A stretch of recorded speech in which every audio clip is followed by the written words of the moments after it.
ఆ రాజ్యంలో ఆ ద్వారము గుండా నువ్వు ప్రవేశించాలి అంటే క్రైస్తవులమైన మనము భూమి మీద ఉన్నంత కాలం జాగ్రత్తగా వినండి, ఎప్పుడు ఆశీర్వాదకరమైన వచనాలు, ఎప్పుడు దీవెనలు, ఎప్పుడు ఆశీర్వాదాలు, ఎప్పుడు కార్యాలు, ఎప్పుడు ఇవే కాదండి, మనకు కూడా కొన్ని విషయాలు తెలియాలా.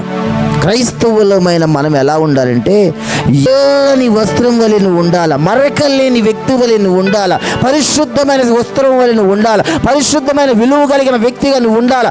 ఎవరు ధన్యులు ఈ భూమి మీద అంటే వాడిని వాడు ఉతుకుకుని వాడే ధన్యుడు. ఆమేన్.